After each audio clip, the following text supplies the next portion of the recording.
buenas tardes. Me siento muy feliz, primero porque me han dejado un micrófono de aquí de verdad, que es súper divertido. Ahora voy a hacer algunos estiramientos de todo. Y segundo, porque se han alineado los planetas de una manera que tenemos en el escenario a dos personas que todavía ni siquiera ellos saben las similitudes que ellos tienen. Porque cuando voy a decir el difolio, yo lo cría y ellos se juntan. Mirad, son dos personas que normalmente las personas normales tienen un pequeño brillo en el interior, ese que te dice, esto es bueno, esto es malo, haz esto, pero ellos no tienen un pequeño brillo, ellos tienen un loro. Pero ni siquiera es loro, y no me quiero meter con los sexos, por favor. Es lora. ¿Por qué? Porque no dice las cosas, las discute.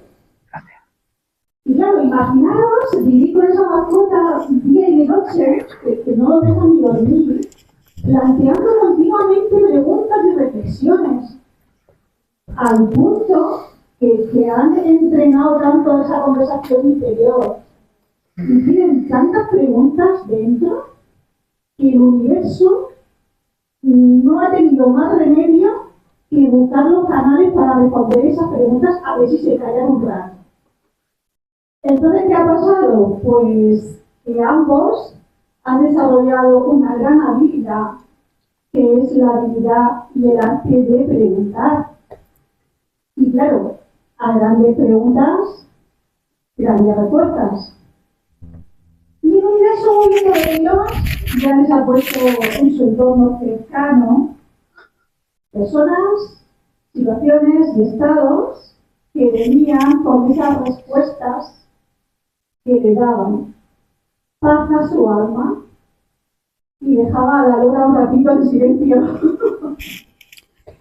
Pues estas personas que están aquí en el escenario han sido tan valientes de escribir unos libros para compartir con el mundo esos que para muchos es comida para el alma y para otros son auténticas locuras.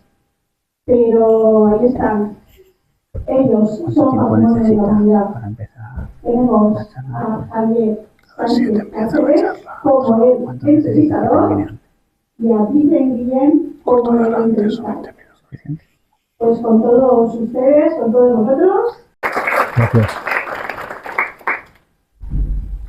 Esta es mi compañera Connie, que es mi lora, que ella y con mi mujer me traen a tierra y me dejan que no me huele mucho.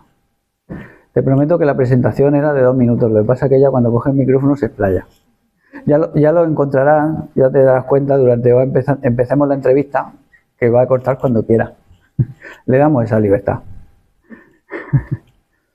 Gracias por venir, Vicente.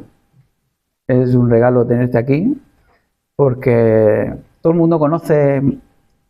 ¿Cuántos años llevas en esto de la espiritualidad? Bueno, pues haciendo charlas desde 2006, o sea, unos 20 años. 20 años. Y digamos que empecé a conocer, me acerqué al mundo espiritual, pues un poco más de tiempo, unos 10 años más, pero con charlas 20 años. O sea, que empezaste jovencito. Sí, bueno, sí. Hay mucha diferencia de Vicente que empezó a tocar el tema de la espiritualidad al de ahora. Sí, pues que con el tiempo pues vas aprendiendo y a lo mejor pues cosas que para mí eran inquietudes al principio, pues ahora son certezas, ¿no? Porque digamos que ya he ido encontrando a lo largo de los años la respuesta a las preguntas que yo tenía sobre la vida. ¿Y esas inquietudes las has tenido siempre desde pequeño? ¿O han sido conforme te has ido enfrentando a la vida? Bueno, desde que empiezas a tener uso de razón, empiezan a surgir preguntas, ¿no? Yo me acuerdo de estar en clase de religión, no sé qué edad tendría, pero era un niño. Y hacerle una pregunta a la profesora. Le pregunté, porque claro, en religión pues te dicen que para salvarte tienes que ir a misa y todo ese tema, ¿no? Entonces yo le pregunté, bueno, pero una persona que nace en una isla donde nunca ha conocido el cristianismo, no sabe ni que existen las iglesias, no sabe quién es Jesús, y es buena persona, ¿se salva o no se salva? Le pregunté. La mujer me dijo, después de estar un rato pensando, y me dijo, pues me imagino que sí, pero tú ve a misa.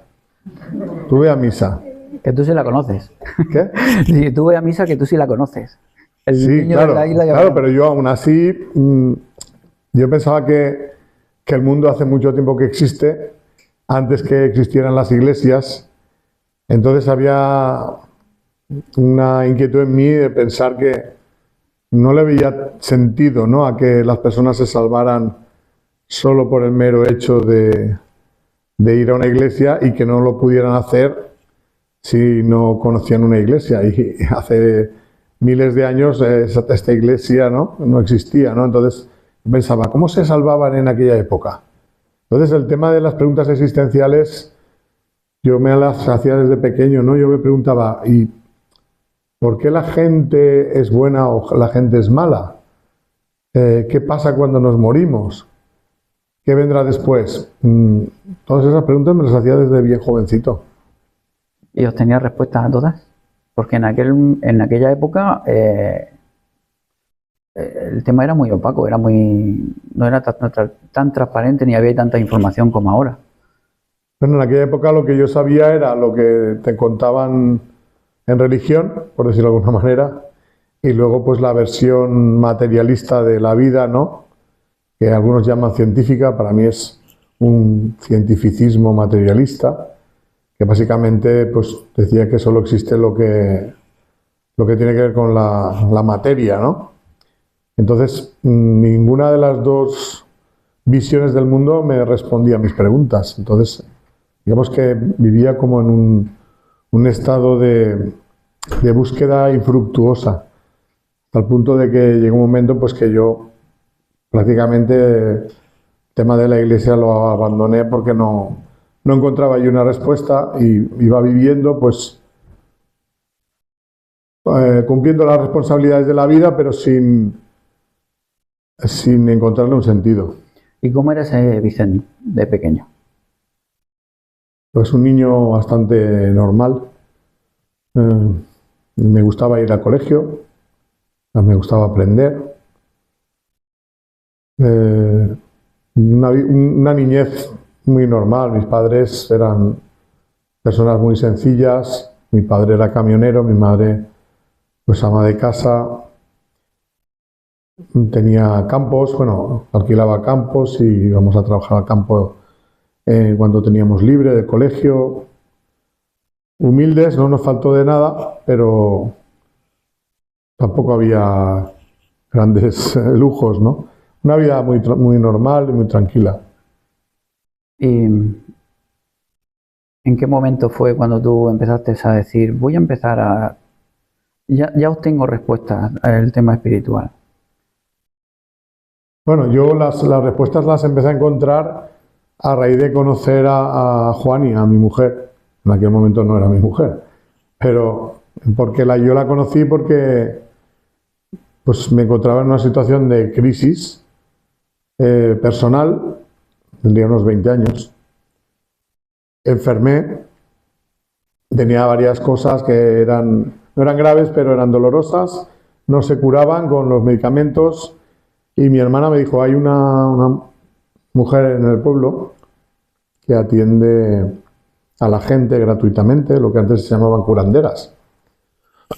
Que a ella ese nombre no le gusta, pero es así como la llamaban. Y me dijo, pues, y atiende a la gente gratis, puedes ir ahí. Y yo pensé, pues si es gratis no tengo nada que perder. Yo iba por los dolores que tenía. Entonces ella, pues me preguntó dónde me dolía. Yo le dije dónde, ella me puso las manos y experimenté un gran alivio. y yo no soy persona que se sugestione fácilmente. Y aparte de eso, ella me dijo, estos problemas que tú tienes físicos, que me los describió, como si lo hubiera visto como en un TAC, vienen de problemas emocionales y me dijo cuáles eran. Y claro, a mí eso me impactó mucho porque era cierto, pero yo no se lo había contado a nadie. Entonces, ¿cómo sabes tú eso? Si yo no se lo he contado a nadie. Es verdad, pero yo no se lo he dicho a nadie. Es que a mí me ayudan para ayudarte. ¿Quién te ayuda? Los hermanos de luz, me dijo ella. Y ese fue el primer contacto que tuve yo con el plano espiritual a través de ella. Para una persona científica, porque recordemos que usted en teoría es científico, una persona muy, muy mental. No, mental serán otras personas, no yo. Yo, científico es mi profesión. No, pero me refiero mi muy mental. personalidad no es una persona que esté cerrada. No, nunca lo he sido. Me refiero que es muy mental en aquella época, ¿no? Porque obtener respuestas a algo espiritual, que de pequeño nunca había respuestas, y de golpe y porrazo encontraste una persona que te puede dar todas las respuestas, tiene que ser un poco shock. A ver, yo, una persona, es verdad que yo soy una persona que no me creo cualquier cosa, necesito tener pruebas, ¿no? Y analizar las cosas, pero no soy una persona que esté cerrada, ¿no? Entonces yo en aquel momento estaba estudiando la carrera, todavía no era científico, y estaba abierto, porque yo ya había buscado por mi cuenta, antes de llegar allí, había leído unos libros que iban en la línea de lo que al final me acabó ayudando.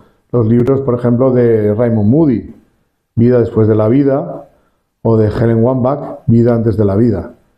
Entonces a mí me interesaba mucho la investigación científica de las experiencias cercanas a la muerte y de los recuerdos de las vidas pasadas. Entonces cuando yo llego allí, lo que ella me cuenta, porque yo aprovecho y toda la batería de preguntas que yo tenía sobre la vida, se las formulé a ella. Pues lo que ella me iba contando coincidía con lo que yo había leído en esos libros. Entonces, por primera vez estaba yo encontrando respuestas coherentes, ¿no? Que, digamos que respondían satisfactoriamente a mis preguntas. Eran coherentes, tenían su sentido.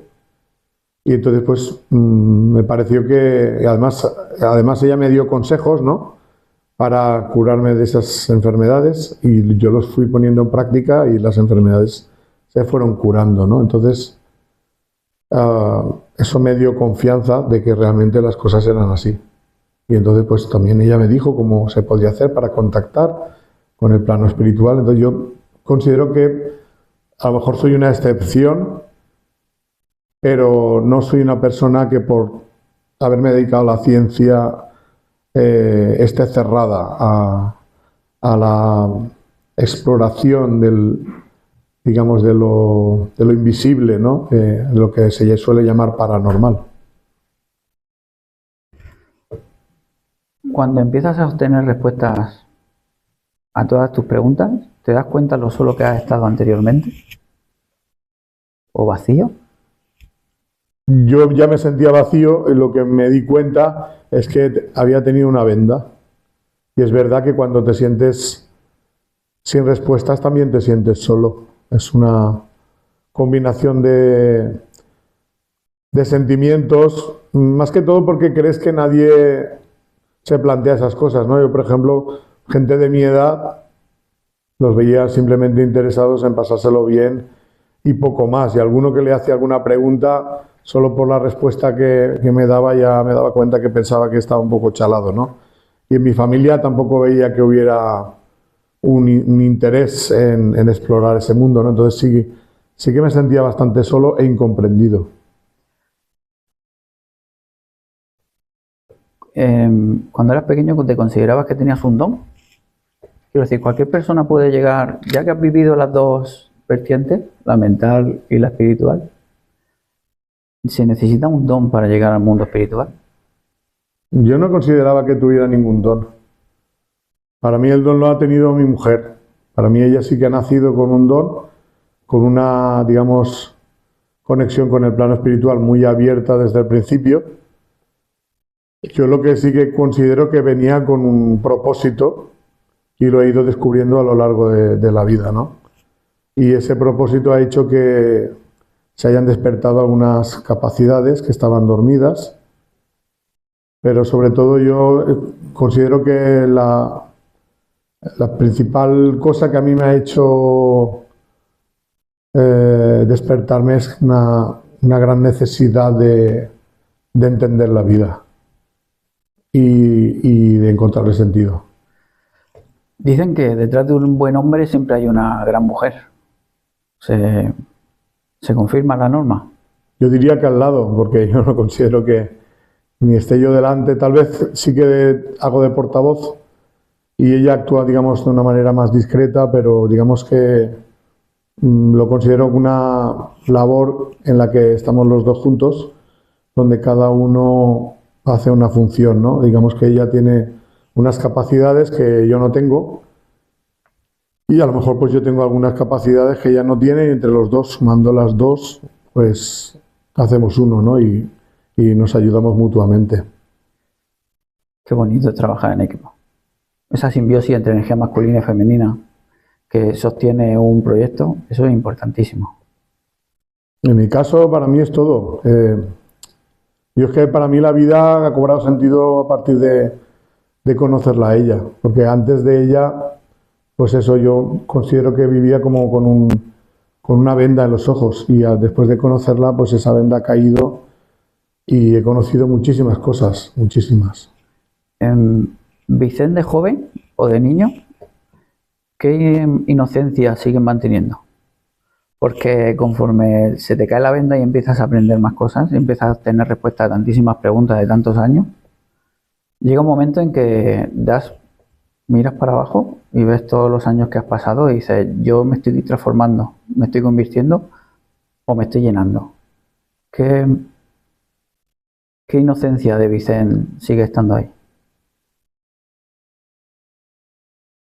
Bueno, yo siempre he intentado ser buena persona en la vida y a pesar de que la vida te va dando golpes y te vas encontrando a lo mejor con personas que tienen mala intención, a pesar de todo considero que sigo queriendo ser buena persona, no he llegado a, digamos, a volverme rencoroso aunque a veces tienes ganas, ¿no?, de alejarte del mundo y decir, ¿yo para qué me tengo que meter en estos temas? Y al final lo que puede pasar es que salga perjudicado, pero siempre piensas que a pesar de todo ayudar a la gente es algo bueno y que te llena, ¿no?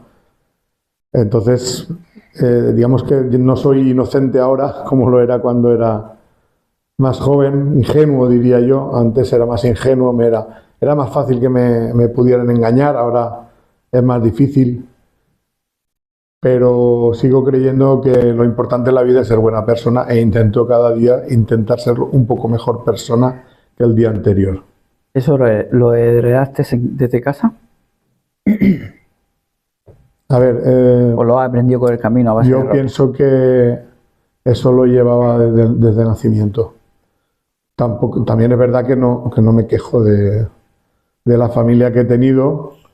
Mis padres creo que lo han intentado hacer a su capacidad lo mejor que sabían, entonces no he tenido malos valores de casa, pero yo pienso que ya nací así y que lo que va pasando es que a medida que vas madurando se van despertando esas características, esa personalidad que tú tienes que viene desarrollada en vidas anteriores.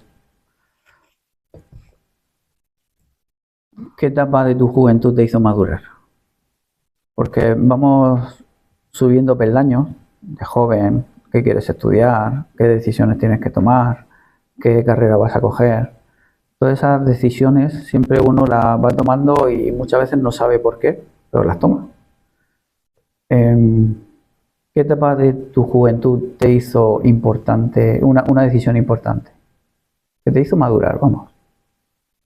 Es que yo creo que en cada etapa aprendes unas cosas y a medida que te vas haciendo mayor las pruebas van siendo más profundas, ¿no? Yo sé que yo desde a los 12 años yo sabía que quería ser científico y trabajar en el cáncer. ¿Por?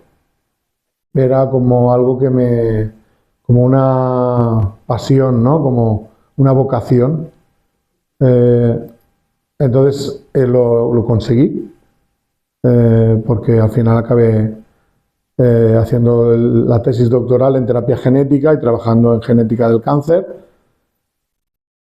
Pero después me di cuenta que eso no era el propósito de mi vida, era algo que tenía que vivir para después, es como que a mí me ha ayudado mucho a poder hablar de la espiritualidad desde la visión de un científico, ¿no? Y a la gente que un científico hable de ciertas cosas es como que lo considera más importante o le da más credibilidad que si lo cuenta otra persona sin estudios. Entonces a mí esa carrera científica me ha servido, aparte de para desarrollarme profesionalmente y digamos que una parte de mis inquietudes de la adolescencia poder cumplirlas, me ha abierto el camino para hablar de la espiritualidad y tener, digamos, credibilidad, ¿no? Para hacerlo. Porque, como digo, en este mundo, lamentablemente, las etiquetas importan mucho. Y a mí el poder hacer charlas sobre el origen emocional de la enfermedad, que es por donde yo empecé, me ha abierto las puertas para poder hablar luego de qué pasa cuando nos morimos y qué es lo que viene después. Porque en aquella época, hablo de cuando empecé las charlas, 2006, 2007, no era tan fácil hablar de ciertos temas. Entonces, a la madurez yo la he ido adquiriendo para mí cuando ya he tomado conciencia de cuál es el sentido de la vida. O sea, cuando ya he sido a partir de los 20 y pico años. Con tu experiencia de estos 25 años estudiando, aunque aparenta un poco menos. No, aparento más realmente. Tengo el pelo blanco, tengo 52 años y tengo el pelo más blanco que si tuviera 80. Pero claro, bueno. Ahora después te guardaré una pregunta para el pelo blanco. La pregunta es, ¿qué consejo le darías a un niño o a un adolescente? Porque yo, por ejemplo, tengo un adolescente de 15 años que no sabe qué estudiar. Ciencias, tecnología, etc. Me voy a militar. ¿Qué consejo le darías a un joven que está un poco perdido en el camino que tiene que tomar? Porque si tú miraras para atrás y con la experiencia que tienes espiritual, ¿qué consejo le darías? ¿Qué decisión debería tomar y desde dónde? A ver si te hace caso. Desde lo que a uno le nace hacer. O sea, que uno intente, por lo menos intente, estudiar aquello que le guste y aquello que le motive. Que no piense en si esto le va a tener más salida o menos. Y si encuentra algo que le guste y le motive, que pruebe. A lo mejor al probar descubre que no le gusta y a lo mejor descubre que sí le gusta. Entonces, para mí si una persona tiene una vocación, que intente desarrollarla. Y si no lo tiene claro, pues en algún momento tendrá que tomar decisiones. Y a veces pues puedes probar en un sitio y darte cuenta de que no es lo que te gusta, pues entonces cambiar, ¿no? Es difícil, ¿no? En mi caso no tuve las dudas porque yo ya sabía más o menos hacia dónde quería ir, pero entiendo que para muchos jóvenes, pues, que no lo tienen todavía claro, pues es una decisión que tienen que tomar en algún momento, pero que busquen sobre todo que les guste lo que vayan a hacer. ¿Le darías el mismo consejo a una persona de 40, 50 años que se siente perdido en la vida? Sí. Y ya ha quemado muchas etapas. Porque ya cuando pasas de los 40 ya estás restando vidas, no estás ganando. Yo es que pienso que la edad no tiene ninguna importancia en la evolución espiritual. Uno puede despertar a los 50, a los 70 y yo creo que lo importante es en la vida buscar la felicidad. Que uno mire, da igual la edad que tenga, si es feliz o no, en su vida, y si descubre que no lo es, que indague en los motivos por el cual no es feliz. Y si lo descubre, pues que empiece a tomar decisiones para enfocar su vida hacia la felicidad. También es verdad que hay ciertas cosas en esta vida que tienes que pasar por ellas, porque lamentablemente en este mundo pues muchas cosas las hacemos por necesidad, ¿no? Sobre todo hay muchos trabajos que uno pues no le gustan, pero los hace porque tiene que sobrevivir, ¿no? Y sostener a la familia o sostenerse a sí mismo, ¿no? Pero para mí, aparte de eso, que uno ponga como prioritario la búsqueda de la felicidad. Y para mí eso es imposible hacerlo si uno no tiene, ¿cómo decirlo yo? No le ha encontrado sentido a la vida. Y para mí solo se puede encontrar sentido a la vida si adquieres una serie de valores espirituales. Porque si solo piensas que naces, mueres y se acaba todo, la verdad es que nunca le llegas a encontrar sentido a la vida. Entonces tiene que haber algo más que eso para poder uno encontrarle sentido a la vida. Yo tengo una pregunta. Llevo mucho tiempo callada, estoy votando bien, estoy siendo buena, pero me riñe. No será porque te riña y me hagas caso. Eso no suele pasar.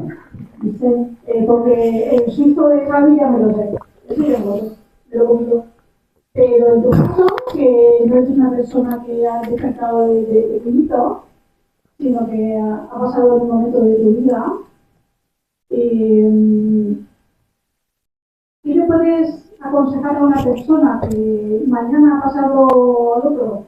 Va a empezar a tener conexiones con el otro plano sin tener el libro de instrucciones y con un susto en el cuerpo del copón. Eso sin pensar que tu cerebro te está diciendo que estás como una chota.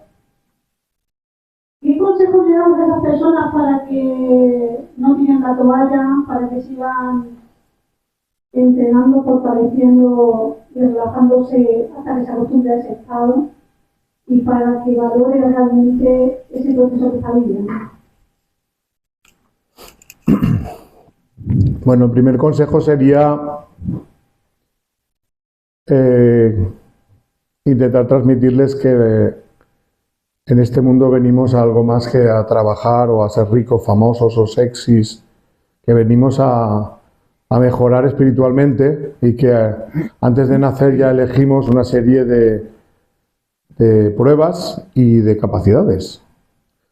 O sea, antes de nacer, por ejemplo, las personas que tienen el don de la mediunidad ya lo han elegido y lo eligen con un propósito, que es el de que esa capacidad sea de ayuda a los demás. Entonces, realmente no es uno tan ignorante, el que tiene esa capacidad no es tan ignorante como puede parecer, porque hay un aprendizaje que se ha producido en el plano espiritual que cuando uno empieza a madurar tiene que también aflorar, ¿no? Es decir, no es tan ignorante. El mundo espiritual te ayuda a despertar esas capacidades. Lo que uno tiene que hacer es confiar en su propia intuición y en su propia capacidad, y a partir de ahí el mundo espiritual le irá ayudando. Además también, como digo, hoy en día ya no hay tanto desconocimiento de la realidad espiritual, entonces pues yo le recomendaría que se leyera el libro de las leyes espirituales, porque eso ayuda a hacerse una composición de lugar, ¿no? Pero bueno, cada uno tendrá unos gustos diferentes. A mí me ayudó mucho el leer en su momento el libro de los espíritus de Allan Kardec y el libro de los mediums también del mismo autor, más otros que he leído de otros médicos sobre experiencias cercanas a la muerte, de gente que recordaba vidas anteriores. Bueno, cuando haga la charla haré un repaso de libros que a mí me parecen importantes, pero sobre todo que confíen en ellos mismos y que no tengan miedo. Pero siempre hablamos de la fortaleza de un interior, ¿no? De la fortaleza del crecimiento interior, del poder espiritual. Pero háblame del ego espiritual, porque es una línea muy fina el decir yo tengo dones, yo tengo talentos y me da igual lo que penséis y que te lleves una hostia gorda. Uy, he dicho hostia, ¿se puede decir aquí en público? Sí, ¿no? No lo sé. Pero tienes razón en lo que dices. Hemos pasado de una época en la que las personas que realmente tenían capacidades las ocultaban y las reprimían por miedo a la reacción de los demás. Y hemos pasado de esa época a la época de todo el mundo es medio, ¿no? O sea, quiero decir, todos tenemos un contacto con el mundo espiritual, pero sí que es cierto que hay mucha gente que, por afán de protagonismo o por diferentes motivos, hacen ver que tienen más contacto del que realmente tienen. Entonces, cuando eso ocurre, es donde entra el ego que tú dices. El egoísmo es un enemigo para la evolución espiritual y siempre intenta, digamos, obstaculizar el avance del espíritu, y a veces pues la vanidad, ¿no?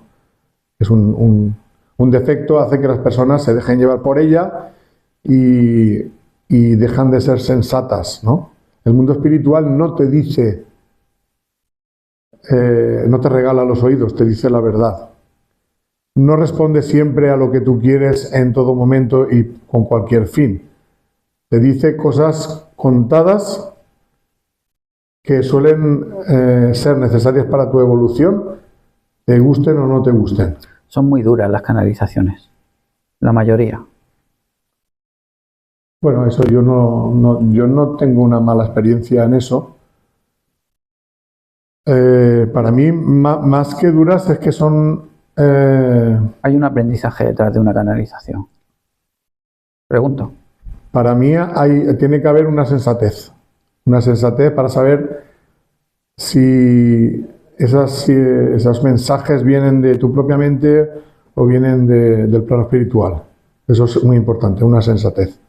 Porque lamentablemente hoy en día la mayoría de gente que dice tener contactos con el plano espiritual, hay una parte de mensajes que son de su propia mente.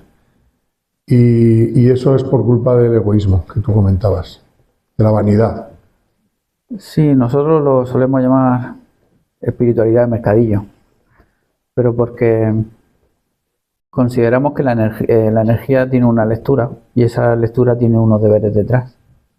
Si no haces los deberes, la energía se bloquea y entonces puedes hacer lo que quieras, que si no hay un aprendizaje no sirve de nada una canalización.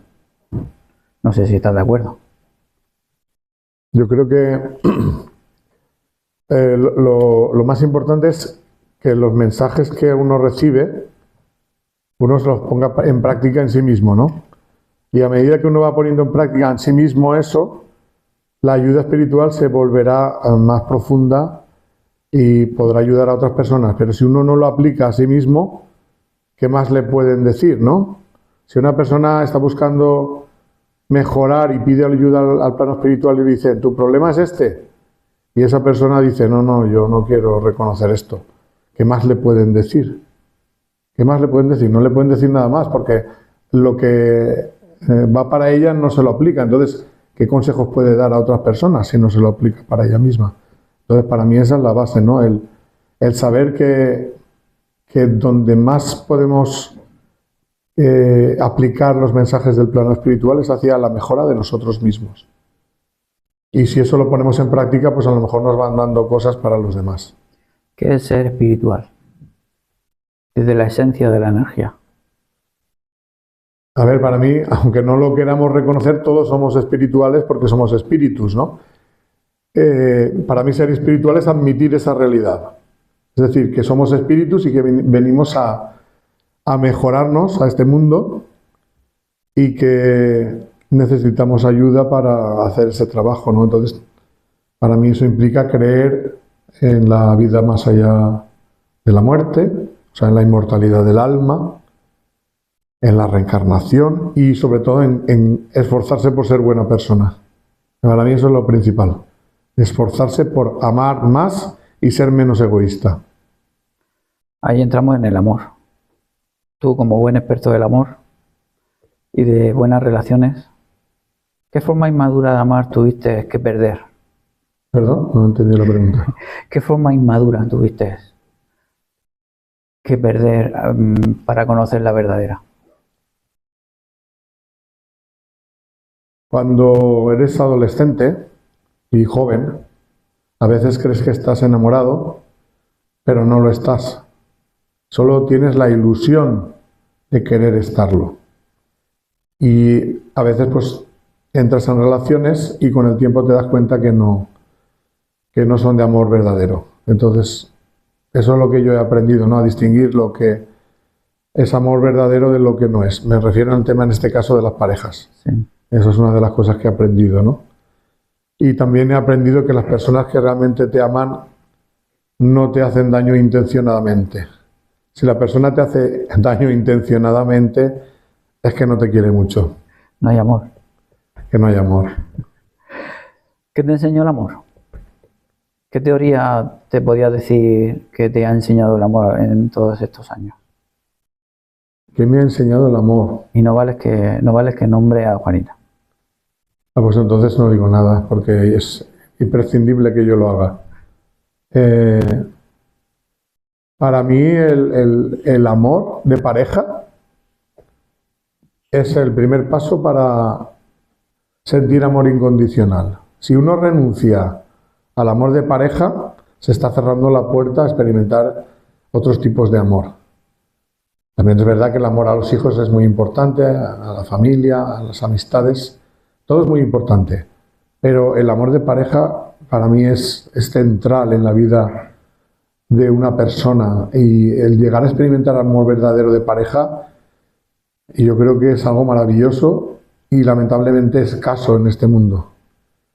Entonces, yo me siento afortunado porque en mi caso creo que sí que he experimentado ese amor y lo experimento, y eso es el motor de la lucha de mi vida. Quiero decir, eso me alimenta para luchar todos los días y enfrentarme a las pruebas de la vida, porque si no tienes el aliciente del amor es muy difícil enfrentarse a los problemas de la vida. Es fantástico, es maravilloso tener un amor de pareja verdadero. Lo que vamos a decir es así.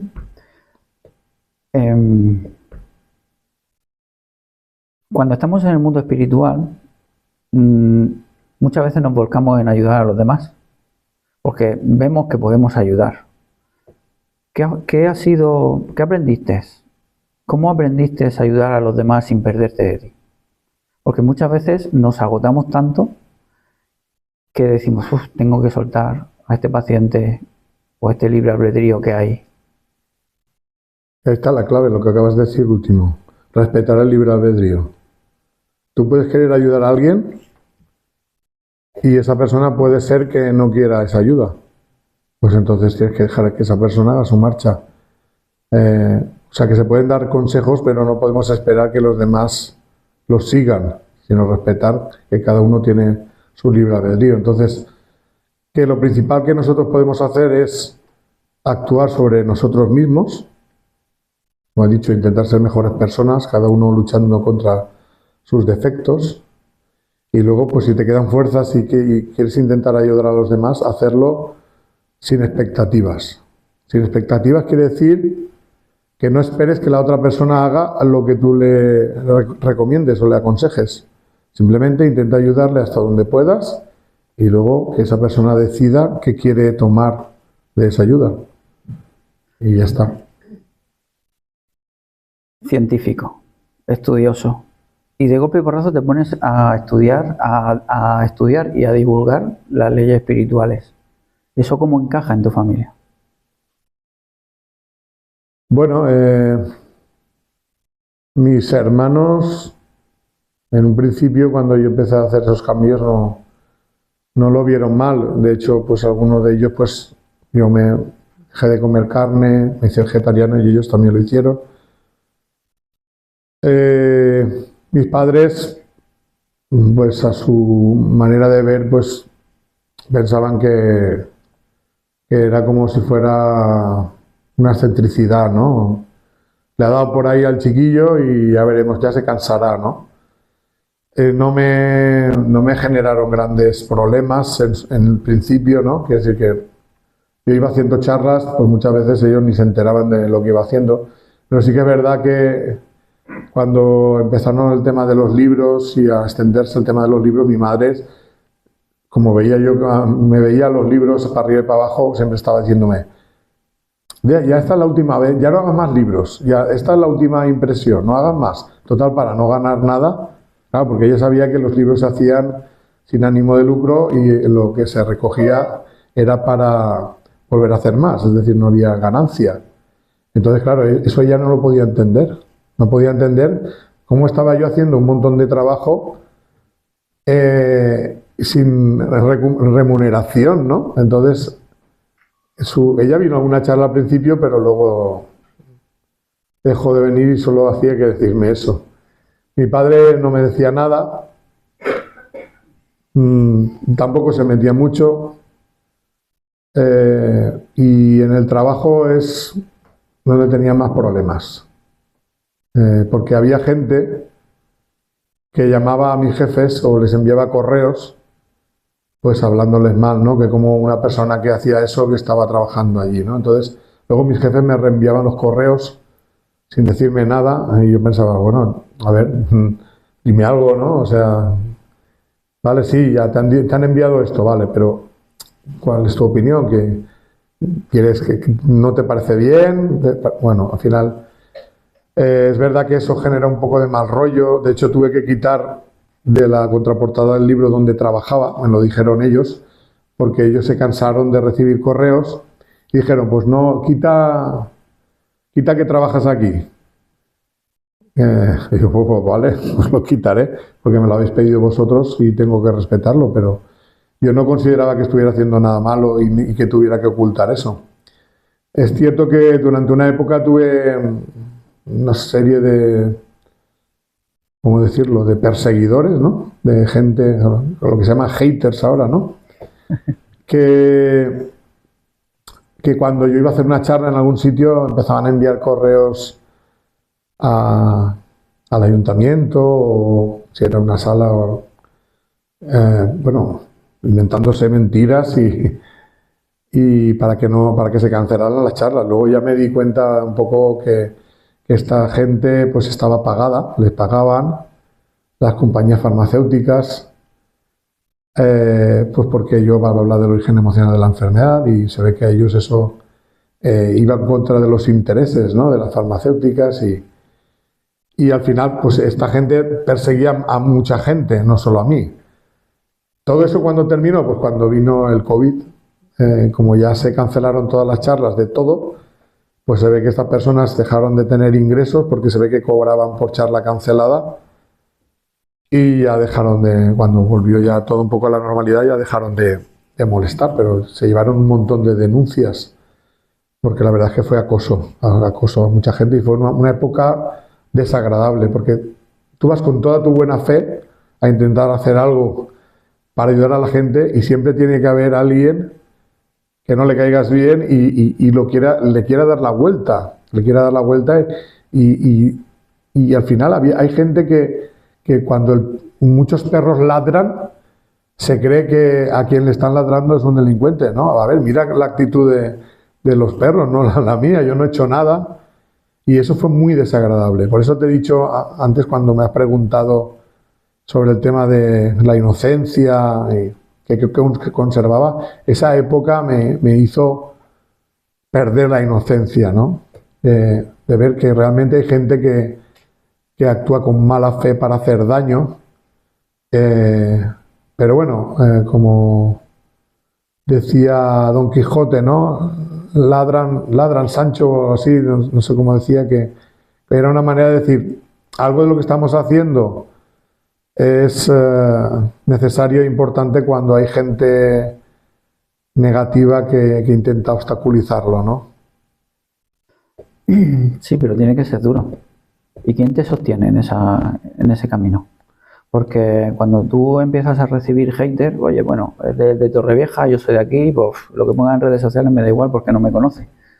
Pero al final, cuando ves tú que están cada vez son más y la familia deja de acompañarte, llega un momento en que te tienes que sentir solo.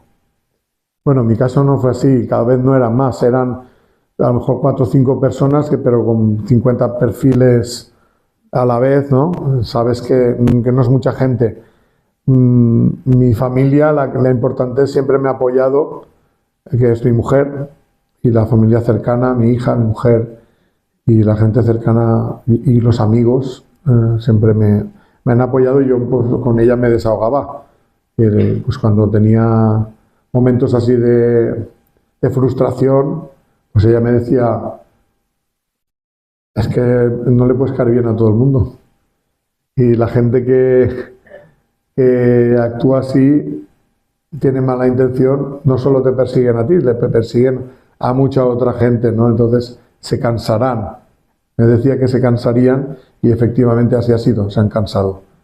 Y fue duro, pero te hace más fuerte. Ya, es como que al final te inmunizas, ¿no? Ya te resbala. Y hoy en día que ya estamos viendo todos y sufriendo lo que es el acoso en las redes sociales, pues ya hasta nos parece normal, ¿no? Pero te inmuniza. Nunca es grato, ¿eh? Nunca es grato eso. Pero te aprendes a inmunizarte. ¿Qué consejo le darías a un joven que venga a recibir siempre a contracorriente de cualquier decisión que toma, siempre juzgado? Los adolescentes ahora quieren ser influencers, no quieren estudiar, porque siempre están con la salida de que no hay salida. ¿Qué consejo le das a un adolescente que parece que todo el mundo está en contra suya? Porque cuando tienes 40 años, cuando tienes 40 años es como que lo sobrellevas. Ya conoces a tu gente, ya sabes con quién te puedes apoyar, ya sabes cada uno de dónde viene. Pero cuando eres joven es complicado. Bueno, hay que pensar que el tema de la juventud siempre ha sido así, quiero decir. En la época nuestra también era así, o sea, siempre ha sido difícil que las generaciones de mayores te entiendan. Siempre ha habido cierto grado de rebelión, ¿no? También es verdad que no todos los jóvenes son iguales. Yo conozco, por ser profesor, conozco a mucha juventud de muchas clases y lo que pasa es que siempre resalta lo negativo, ¿no? Es cierto que hay muchos problemas hoy en día, la juventud, no por ser juventud, sino porque se les está privando de los valores espirituales. Yo creo que en esta época la juventud se ha criado siendo las nanis, las redes sociales y los móviles, y han recibido una influencia, ¿cómo decirlo yo?, como negativa, ¿no? Negativa, porque las redes sociales e internet se pueden aprender cosas buenas, pero también hay muchas cosas malas, ¿no? Entonces yo creo que hay una falta de encontrarle sentido a la vida de ellos. Y yo lo he podido constatar esto con alumnos míos y me he dado cuenta que la gente joven también tiene inquietudes espirituales. La tienen, aunque les cueste sacarla, la tienen, pero solo la sacan en momentos donde ellos se sientan, digamos, libres, ¿no?, para hablar. Espacio seguro. Exacto. Y eso es muy difícil que lo encuentren, ¿no? Pero yo he tenido muchos alumnos que, digamos, aparte, ¿no?, cuando han visto, porque ellos te buscan, ¿no? Sin que tú les digas nada, ellos te buscan y han encontrado pues mi canal y los vídeos, entonces saben que hablo de la reencarnación y de la vida después de la muerte y todo, entonces me hacen preguntas así a escondidas sobre qué opino de esto y lo otro, entonces ahí me doy cuenta que sí que tienen inquietudes espirituales, pero que las tienen reprimidas, ¿no? Las tienen reprimidas. Yo creo que lo que necesitan es que poder hablar de todo eso con libertad y seguramente así encontrarán un camino y, digamos, encontrarán una forma de canalizar esa fuerza que tiene la juventud más constructiva, ¿no? Porque yo creo que mucha de la destrucción de la juventud es porque esa fuerza que ellos tienen, ese ímpetu, no encuentra una manera constructiva de salir, ¿no? Y ante esa imposibilidad, pues ellos mismos acaban haciendo daño a ellos mismos y a los demás. Pero yo conozco a gente muy buena, muy válida, adolescentes muy válidos, muchos con una gran capacidad espiritual, pero que todavía pues la inmadurez de la vida y el que están en una época donde predomina el deseo de divertirse, pues esa no se ha desarrollado todavía, pero espero que en el futuro esto cambie, ¿no? Porque yo ya voy viendo a adolescentes que se interesan por estos temas, ¿no? Tengo una pregunta para ti, como profesor, como tú lo que te has encontrado en el aula. Yo como madre tengo uno de mis hijos que tiene ahora 25 años. Cuando tuvo 16 años, pasó una noche oscura, estando en un cuarto de la ESO. Bueno, no pasó una noche, pasó unos meses. Bueno, sí, fueron unos meses oscuros. Se peleó con todo y con todos y tuvo un despertar espiritual. Cuando salió esa noche oscura, salió el pintor que llevaba adentro y él a día de hoy sigue canalizando cuadros y pintando lo que sueña y tiene su contacto con el estado espiritual.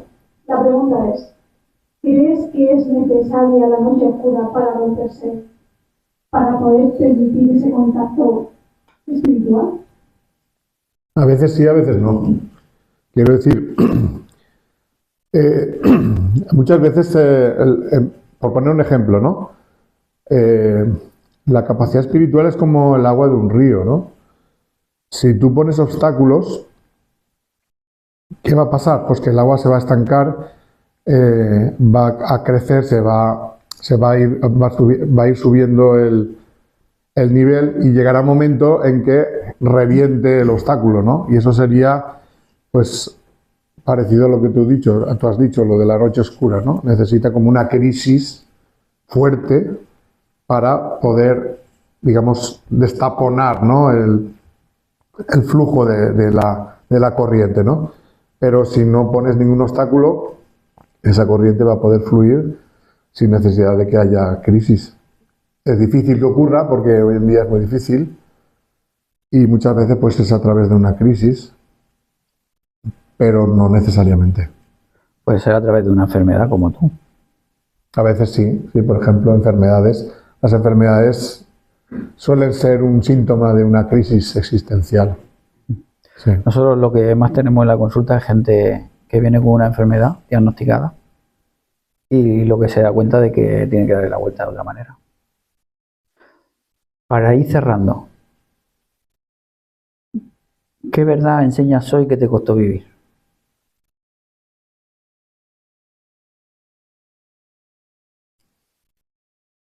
Es que nada de lo que yo intento transmitir lo considero que ser mejor persona me cuesta, porque como todo el mundo tengo defectos. Yo tengo un gran defecto desde pequeño, ¿eh? ¿Cuál? Tenía... Lo que yo te veo perfecto. No, que va. Para nada. Tenía muy mala leche. Muy mala leche en mi casa. Se la liaba a mi madre. Y hasta la adolescencia,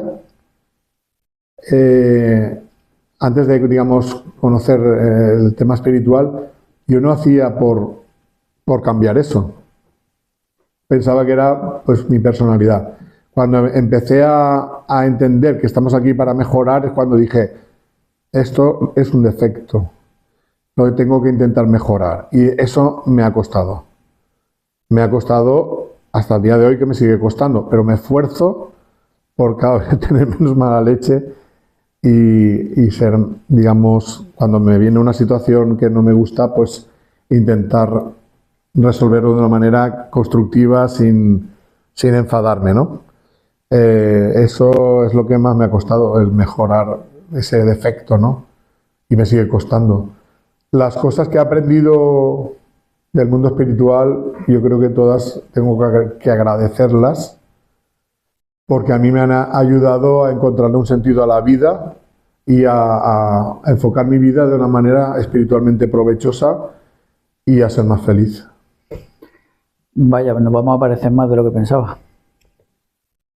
Yo de pequeño también tenía mucho temperamento. Ya te dije al inicio, yo lo quería.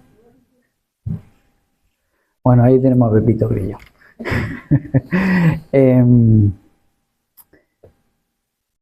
he perdido. Connie, échame una mano. ¿Cuál es la pregunta de ahora? La pregunta de ahora, y es la última pregunta, es: si pudieras hablar con Dios y solo pudieras hacerle una pregunta, ¿qué preguntarías?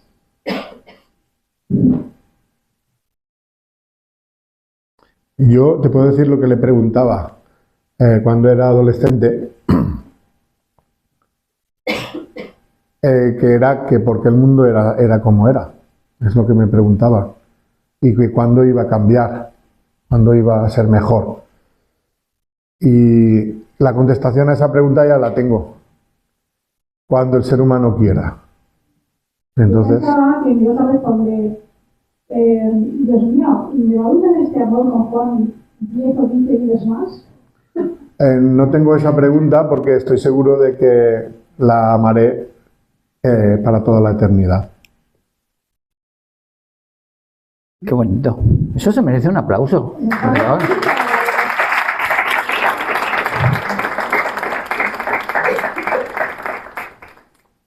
¿Qué te enseñó el amor que ninguna teoría te puede enseñar? A ser feliz. El amor, experimentar amor es la única manera de ser auténticamente feliz. Y no hay nada mejor que eso.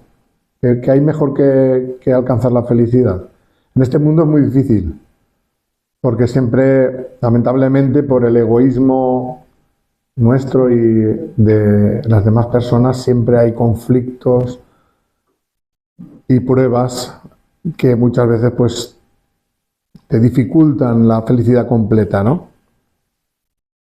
Pero sé que estamos aquí para mejorarnos y que con el tiempo, poco a poco, todos acabaremos siendo cada vez más felices, porque todos acabaremos sintiendo amor verdadero y poco a poco iremos eliminando el egoísmo, que es el gran obstáculo para la felicidad. Qué bonito. Bueno, vamos a llegar al fin porque hay que hacer una pausa para ahora hacer la charla. Mil gracias por venir. Ya haremos otra charla más tranquila de estas de 3-4 horas, porque sé que nos quedan muchas cosas en el tintero.